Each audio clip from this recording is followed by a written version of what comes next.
والصلاة والسلام على رسوله الكريم وعلى آله وأصحابه وأتباعه إلى يوم الدين.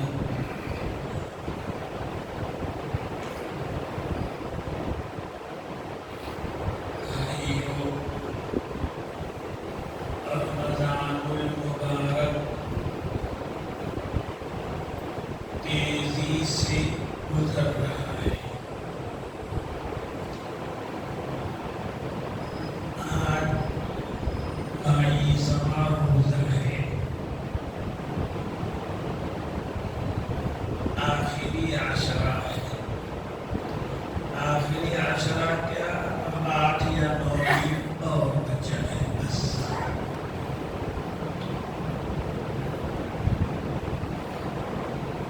اب ہمیں ذکر وغیرہ کے ساتھ ساتھ دعا کا بھی خاص اہتمام کرنا چاہیے کہ رمضان میں جو بھی ہم نے ذکر کیا، تلاوت کی، نمازیں پڑھی، روزے رکھے، اللہ پاک اسے قبول کرے. یقیناً اللہ جیسے اللہ پاک کا حق ہے، جیسی نماز، جیسا روزہ، جیسا ذکر، جیسی تلاوت اللہ کے شایان شان ہے.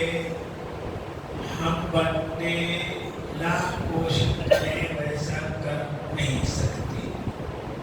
اس لیے اللہ پاک سے ہر دم اپنے رسول کی معافی بھی مانگتے رہنا چاہیے. دوسری بات یہ ہے کہ رمضان المبارک میں ہمیں 4 چیزوں کی خوب کثرت کرنی چاہیے. ایک تو اللہ کا ذکر ہے، اور اللہ کا سب سے افضل اور بہتر ذکر قرآن کریم کی تلاوت ہے. سب سے اعلیٰ، سب سے افضل ذکر قرآن کریم کی تلاوت ہے. یہ کہتے ہیں کہ قرآن سمجھ کر پڑھنا چاہیے، یہ ٹھیک ہے، یہاں تک تو ٹھیک ہے. لیکن آگے پہ دوسرا جملہ جوڑتے ہیں کہ بے سمجھے پڑھنے سے کیا فائدہ. یہ جملہ ان کا غلط ہے. یہ جملہ ان کا غلط ہے. یہ وہی لوگ کہتے ہیں جو قرآن کی تلاوت سے خود محروم ہے، ان کو توفیق نہیں ہوتی، اس لیے اس طرح کی بات کرتے ہیں. قرآن کی تلاوت سمجھتے ہو بہت اچھا ہے، لیکن سب عربی نہیں ہے. سب نے 8-10 سال مدرسے میں رہ کر قرآن کا ترجمہ سیکھا نہیں ہے. اس لیے بے سمجھے قرآن پڑھنا کوئی فائدہ نہیں ہے. یہ بکواس بات ہے. قرآن کریم کوئی انسان کا کلام نہیں ہے، وہ اللہ پاک کا کلام ہے.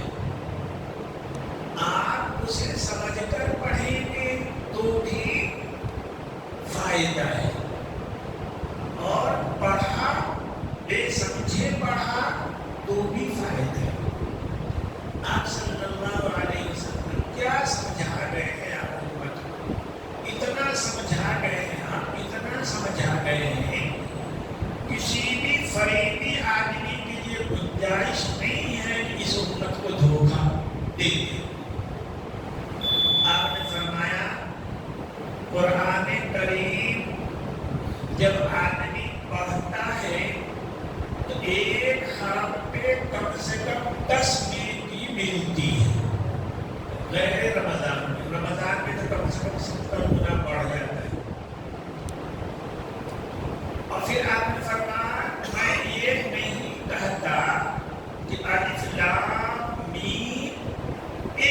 حرف نہیں، بلکہ اس میں جو الف ہے وہ الگ حرف ہے، جو لام ہے وہ الگ حرف ہے، جو میم ہے وہ الگ حرف ہے۔ تو الف لام میم کہا 30 نیکی مل گئی۔ کیا سمجھایا حضور نے؟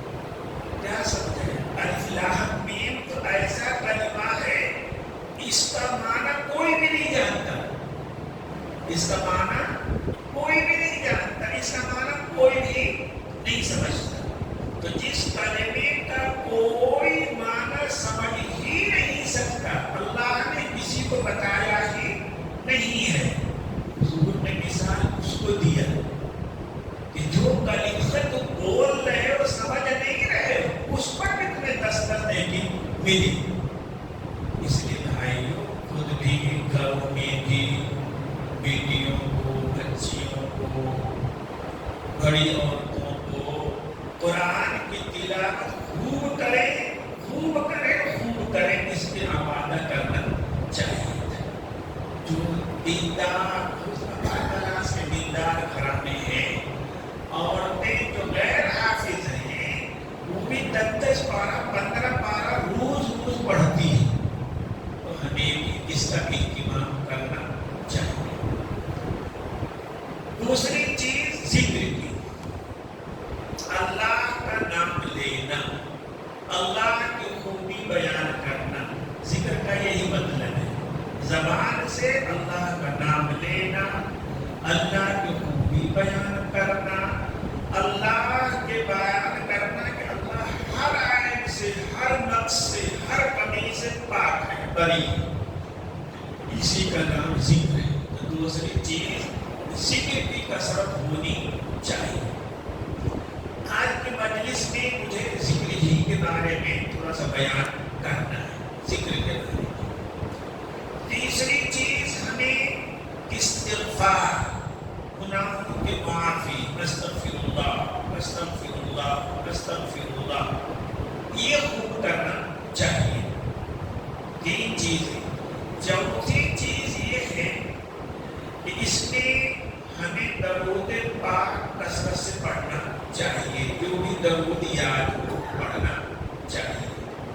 اور 5ویں چیز ہے کہ ہمیں خوب دعا کرنا چاہیے، اور خاص طور پہ تنہائی میں۔ سب کے سامنے آدمی دعا کرے تو بلد جلدی آنسو نکلتے نہیں، اور نکلے بھی لگے تو اس میں ڈر رہتا ہے ممتازی اور ریا کا۔ اس لیے تنہائی میں دعا کا اہتمام کرنا چاہیے، اور رو کر کے، گڑگڑا کر کے اپنی ہر ضرورت اللہ پاک سے مانگنا چاہیے۔ جنت مانگنا چاہیے، جہنم سے پناہ مانگنا چاہیے۔ دنیا کی کوئی چھوٹی بڑی ضرورت آپ کی ہے، بیمار ہے شفا مانگیے، قرضہ ہے قرضے کی ادائیگی مانگیے، فقر ہے اللہ سے مانگیے کہ اللہ فقر پاک دور کر دے آپ کا۔ آپ کے دوست احباب میں، رشتہ داروں میں وہ کوئی محتاج ہے، ضرورت مند ہے یا بیمار ہے، اس کے لیے دعا مانگیے، خوب مانگیے، اپنے لیے بھی مانگیے، اپنے دوست احباب کے لیے بھی مانگیے، اپنے ملنے جلنے والوں کے لیے مانگیے۔ یہ 5 چیزیں ہوئی، تلاوت قرآن پاک کی، اللہ پاک کا ذکر، تیسرے استغفار، چوتھے درود پاک، اور 5واں دعا۔ ان سب چیزوں کو رمضان مبارک میں خوب کثرت سے کرنا چاہیے۔ یہ بات ہو گئی۔ میں نے کہا تھا کہ آج کی مجلس میں مجھے بیان کرنا ہے ذکر کے بارے میں، اس کے بارے میں، ذکر کے بارے میں۔ نبی اکرم صلی اللہ عن سمرة بن جندب قال قال رسول اللہ صلی اللہ علیہ وسلم افضل الکلام 4، قرآن پاک کے بعد سب سے اچھا کلمہ، سب سے بہتر کلمہ 4 ہیں۔ سب سے بہتر، سب سے اچھے کتنے کلمے ہیں؟ 4۔ سبحان اللہ والحمد للہ ولا الہ الا اللہ واللہ اکبر. سبحان اللہ ایک، الحمدللہ دو، لا الہ الا اللہ تین، واللہ اکبر چار. حضور نے فرمایا کہ سب سے بہتر ذکر یہی ہے، سب سے بہتر ذکر یہی ہے. ابو ہریرہ رضی اللہ عنہ سے روایت ہے، وہ کہتے ہیں کہ نبی اکرم صلی اللہ علیہ وسلم نے فرمایا ان سبحان اللہ، وہی کلمہ یقیناً سبحان اللہ، والحمد للہ ولا الہ الا اللہ واللہ اکبر، وہی چار کلمے. حضور فرماتے ہیں یقیناً یہ چار کلمے مجھے ان تمام چیزوں سے زیادہ اچھے لگتے ہیں، پیارے ہیں، محبوب ہیں. ان تمام چیزوں سے جن پر سورج کی روشنی پڑتی ہے، کرن پڑتی ہے، سارے جہاں پہ سورج کی روشنی پڑتی ہے. حضور فرما رہے دنیا میں جو کچھ ہے ان سب چیزوں میں سب سے بہتر، جب سے پسندیدہ کلمہ یہ چار کلمے ہیں. حضرت انس رضی اللہ عنہ کہتے ہیں ان رسول اللہ صلی اللہ علیہ وسلم مر على شجرة يابسة الورق فضربها بعصاه فتناثر أوراقها فقال إن سبحان الله والحمد لله ولا إله إلا الله والله أكبر تساقط ذنوب العباد، تساقط الذنوب كلها كما تتساقط أوراق هذه الشجرة. کہ نبی اکرم صلی اللہ علیہ وسلم گزر رہے تھے، ایک سوکھا پیڑ دیکھا آپ نے جس کے پتے سارے سوکھے ہوئے تھے. آپ صلی اللہ علیہ وسلم نے ہاتھ میں جو عصا تھا، لاٹھی تھی، اس سے اس پیڑ کی ڈالی کو ہلایا، مارا اس پہ. وہ جتنے پتے اور تیزی سے گرنے لگے. آپ نے فرمایا سبحان اللہ، الحمدللہ، لا الہ الا اللہ واللہ اکبر. یہ چاروں کلمے بندوں کے گناہوں کو یوں جھاڑ دیتے ہیں، گرا دیتے ہیں، صاف کر دیتے ہیں، جھاڑو پھیر دیتے ہیں، جس طرح کہ اس پیڑ کے پتے جھڑ رہے ہیں، گر رہے ہیں. سمجھ میں آئے چار کلمہ کیا؟ مشکل یاد رکھنا، سب کو یاد ہے. سبحان اللہ، الحمدللہ، لا الہ الا اللہ واللہ اکبر. یہ چار کلمے کثرت سے اٹھتے بیٹھتے، مسجد میں، گھر میں، بازار میں، دکان پہ، جب بھی زبان خالی ہے آدمی اس کو پڑھتا رہے. رمضان میں اتنی مبارک چیز. آپ سمجھو ایک بات، یہ بات سمجھو کہ یہ چار کلمے سب سے بہتر ذکر کیوں ہے. سمجھو کہ اللہ پاک کی صفتیں، اللہ پاک کی خوبیاں، اللہ پاک کے کمالات انگنت ہیں، انگنت ہیں.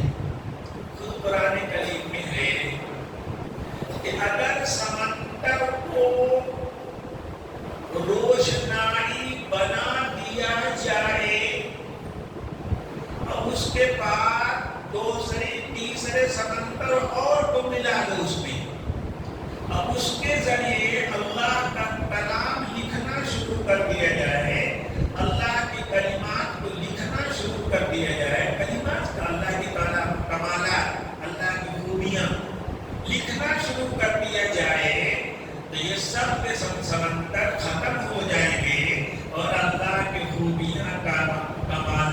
کلمات ختم نہیں ہوگی. کل یوم ہوا فی شان. اللہ ہر لمحہ ایک نئی شان کے ساتھ ہے, ایک نئی صفت کے ساتھ. تو اللہ کی صفات انگنت ہے, ان کی کوئی حد ہی نہیں ہے. لیکن اللہ کی کمالات پہ دلالت کرنے والے, اللہ کے کمالات کی ترجمانی کرنے والے قرآن و حدیث میں جو الفاظ آتے ہیں وہ 99 ہیں. مطلب یہ نہیں کہ اللہ کی صفات صرف 99 ہیں, وہ تو انگنت ہے. ہم کو بس 99 نام ایسے معلوم ہیں جن کے ذریعے ہم اللہ کے کی صفت کو بیان کر سکتے ہیں بس, ورنہ اللہ کی صفت انگنت ہے. آپ سمجھیے جو کہنا چاہتا ہوں. اللہ کے جو 99 نام قرآن کریم میں حدیث میں آئے ہیں, وہ نام جن جن باتوں پہ, جن جن صفتوں پہ دلالت کرتے ہیں, ترجمانی کرتے ہیں, بتلاتے ہیں, وہ تمام صفتیں, وہ تمام کلمات, ان تمام کلمات پہ پائے جانے والی اللہ کی جتنی صفات کمالیہ ہیں وہ سب ان 4 کلموں میں موجود ہیں. ان 4 کلموں اللہ کی صفت بیان کریں گے. کیا بیان کریں گے؟ یہ مسئلہ بیان کریں گے کہ اللہ ہر عیب سے پاک ہے, ہر نقص سے پاک ہے. اللہ لولا نہیں ہے, اللہ لگڑا نہیں ہے, اللہ پاک بہرے نہیں ہے, اللہ پاک میں کوئی شریک سازی نہیں ہے. یہ اللہ پاک میں کوئی نقص نہیں ہے, کوئی کمی نہیں ہے. اللہ کے نام میں سے کچھ نام ایسے ہیں, القدوس, السلام, الطاہر, جو یہی بتلاتے ہیں کہ اللہ پاک میں کوئی نقص نہیں, کوئی کمی نہیں. ان 4 کلمات میں لفظ سبحان اللہ یہی بتلائے گا. سبحان اللہ کا معنی کہ اللہ ہر عیب سے, ہر نقص سے پاک ہے, ان میں کوئی عیب نہیں, کوئی نقص نہیں ہے. ان کو نیند بھی نہیں, نیند بھی ایک کمزوری ہے, ان کو نیند بھی نہیں ہے. اس کے بعد اللہ کی جتنی صفات کمالیہ ہیں جو اللہ میں پائی جانی چاہیے, لفظ الحمدللہ ان سب کو بتلاتا ہے. اللہ غنی ہے, اللہ قوی ہے, اللہ قہار ہے, اللہ جبار ہے, اور جتنی اللہ کی صفات کمالات اللہ میں پائی جانی چاہیے سب کے لفظ الحمدللہ سب کو بتلاتا ہے. الحمدللہ کا مطلب یہ ہے کہ جتنی کمال کی صفتیں سب اللہ پاک میں پائی جاتی ہیں. کوئی کمال کی صفت اللہ کی ذات سے باہر نہیں, ہٹ کر نہیں ہے. اور اس کے بعد جو لا الہ الا اللہ ہے, بندہ بیان کرتا ہے اللہ الصمد, اللہ احد, اللہ یکتا ہے, بے نیاز ہے. لا الہ الا اللہ یہی بتلاتا ہے عبادت کے لائق, بندگی کے لائق وہ ذات ہے جو اکیلی ہے, اکیلی ہے. اس کا کوئی شریک نہیں, اس کا کوئی ساتھی نہیں, اس کا کوئی مقابل نہیں, اس کا کوئی اپوزٹ نہیں, کچھ بھی نہیں, کچھ اس کا مقابل ہے ہی نہیں کوئی. لا الہ الا اللہ کا یہی معنی ہے. اللہ بندہ کیا بیان کرتا ہے؟ اللہ بڑا ہے. کس سے بڑا ہے؟ اللہ اکبر کا ترجمہ ہم لوگ کرتے ہیں کہ اللہ سب سے بڑا ہے. ہم لوگ سمجھتے ہیں بس ہر چیز سے بڑا ہے, زمین سے بڑا, آسمان سے بڑا, پہاڑ سے بڑا, سب چیز سے بڑا. یہ معنی بھائی ہے. ایک معنی اور بھی ہے کہ اللہ پاک ہماری ہر سوچ سے بڑے ہیں. اللہ پاک ہمارے دل دماغ میں جو آ گیا ہے, اللہ ان سب سوچ سے بھی بڑے ہیں. ہماری سوچ کے دائرے میں بھی وہ آ نہیں سکتے. اللہ اکبر کا یہی معنی ہے. اللہ اکبر کا یہی معنی ہے کہ اللہ ہر چیز سے بڑے